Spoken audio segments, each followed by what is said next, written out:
মানে শনিদেব কুম্ভ রাশি অর্থাৎ নিজের রাশিতেই অবস্থান করছেন।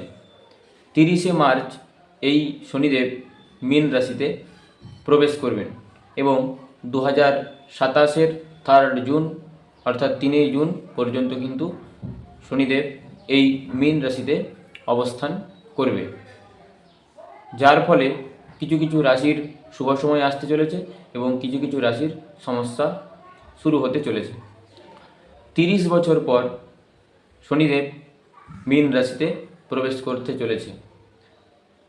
এই মীন রাশিতে প্রবেশ করার জন্য শনিদেব যে রাশিগুলিকে সমস্যা দিতে চলেছে তার মধ্যে প্রথম রয়েছে মেষ রাশি।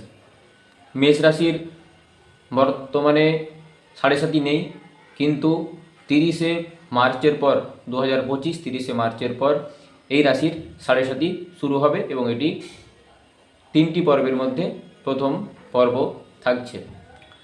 এই কুম্ভ রাশি থেকে যখন শনিদেব মীন রাশিতে প্রবেশ করবে তখন মেষ রাশির 7.5 শুরু হচ্ছে। বর্তমানে কুম্ভ রাশিতে শনিদেব অবস্থানের জন্য মকর রাশির 7.5 চলছে এবং এটি শেষ পর্ব বা শেষ পর্যায়, এবং এরপর 30শে মার্চের পর মকর রাশির কিন্তু 7.5 পুরোপুরি কমপ্লিট হতে চলেছে।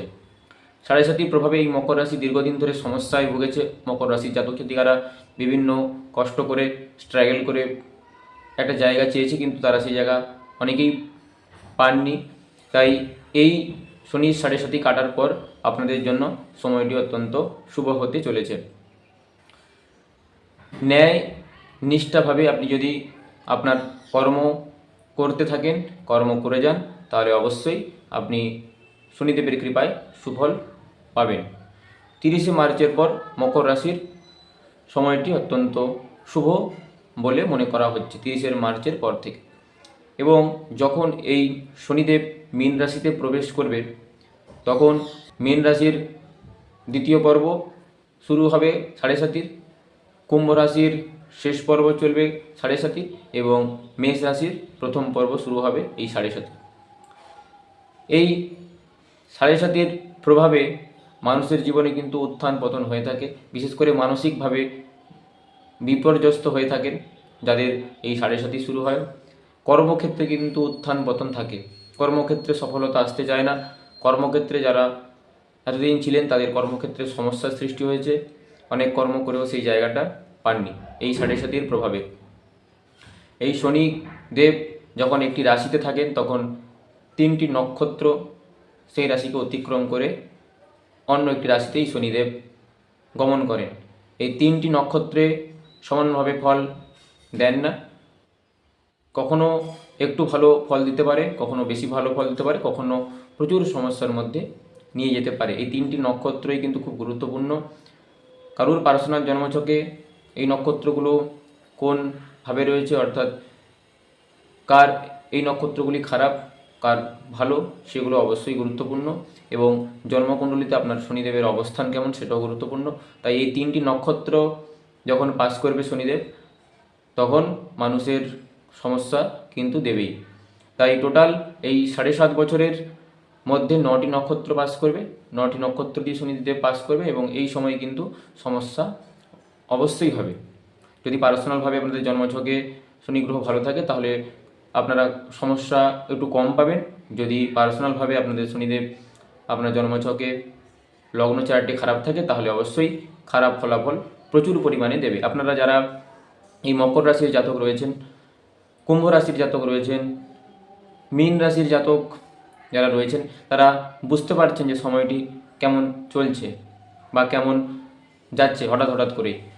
তাই আপনাদের জন্য সময়টি শুভ না।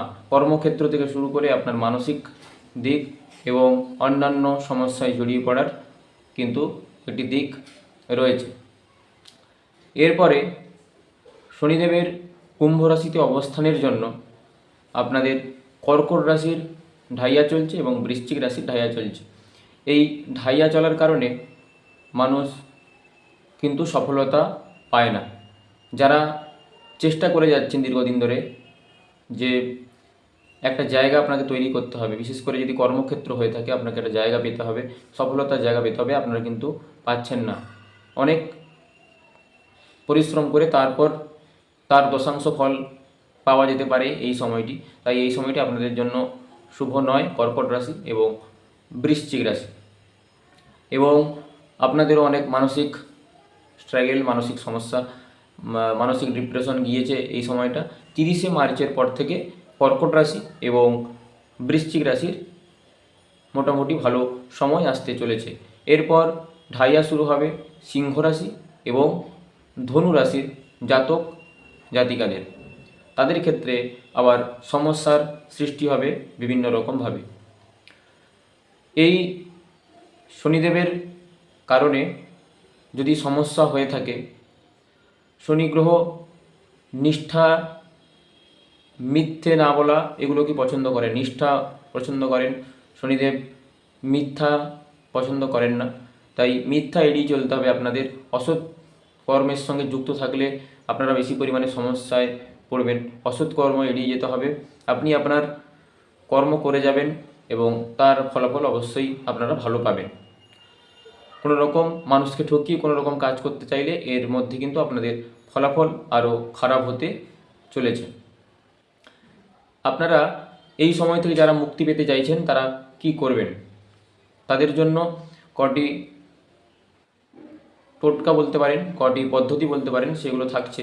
তারা যদি এই কাজগুলি করেন, আপনারা যদি এই কাজগুলি করেন, এখান থেকে অবশ্যই অনেকাংশে সুফল পাবেন। এখানে কোনো চিন্তার ব্যাপার নেই, আপনারা করে দেখুন, অবশ্যই এখান থেকে অনেকটা সুফল পাবেন। কি করবেন? 11টি শনিবার, পরপর 11টি শনিবার আপনারা শনি মন্দিরে গিয়ে পুজো দিন। তাহলে আপনাদের জন্য সময়টি, যদি আপনাদের খারাপ সময় চলে থাকে, সেখান থেকে আপনারা ভালো ফলাফল পাবেন। খারাপ সময়গুলো অনেকাংশে কমে আসবে। এরপর আপনারা যদি দুস্থ মানুষকে দান করেন, যারা দুস্থ, ভীষণ গরিব মানুষ এবং যারা খেতে পায় না, এইসব ধরনের মানুষকে যদি আপনারা সাহায্য করেন, এখানে কিন্তু আপনার শনিদেব আপনার ওপর কৃপা করবেন। আপনার এই খারাপ সময়গুলি অনেকাংশে কমে আসবে। এরপর আপনি অবলা পশুকে খাওয়ান, যত্ন সহকারে খাওয়ান, এবং তার ফলেও কিন্তু আপনার এই সমস্যা থেকে আপনি মুক্তি পাবেন। এবং ছাতা, জুতো, লোহা, তিল এগুলো আপনি কোনো মানুষকে দান করতে পারেন। এর ফলেও কিন্তু আপনি এই সমস্যা থেকে আপনি মুক্তি পাবেন। এবং এছাড়া আপনি হনুমান চালিসা প্রতি শনি মঙ্গলবার পাঠ করুন। এবং যদি আপনি আরও সমস্যায় থেকে থাকেন, ভীষণ পরিমাণে সমস্যায় থেকে থাকেন, তাহলে আপনি বজরং বাণও পাঠ করতে পারেন। এছাড়া প্রতি শনিবার আপনি ঘিয়ের প্রদীপ পিপল গাছের নিচে সন্ধেবেলায় জ্বালিয়ে দিয়ে আসতে পারেন। এর ফলেও কিন্তু আপনারা এই যে সাড়ে সাতি এবং ঢাইয়ার কুপ্রভাব থেকে মুক্ত হতে পারবেন। অবশ্যই আপনার কর্মগুলোকে আপনাকে ঠিক করতে হবে, কর্মগুলোকে ঠিকভাবে বেছে নিতে হবে। কর্মগুলো যাতে আপনার কোনো রকম খারাপ কর্ম না হয়ে থাকে, সৎভাবে কর্ম করবেন, তাহলে অত্যন্ত শুভ ফল পাবেন। যদি তার সঙ্গে এই কাজগুলি করেন, কোনো একটি কাজ করেন, তার ফলেও কিন্তু আপনি ভালো ফলাফল পেতে চলেছেন। আজকের ভিডিওটি এই পর্যন্তই। এই রাশির জাতক জাতিকারা এই কাজগুলি মেনে চলুন, এই কাজগুলি করুন, আপনাদের জন্য অত্যন্ত শুভ সময় আসবে। দেখা হবে পরবর্তী ভিডিওতে। ততক্ষণ ভালো থাকবেন, সুস্থ থাকবেন। নমস্কার।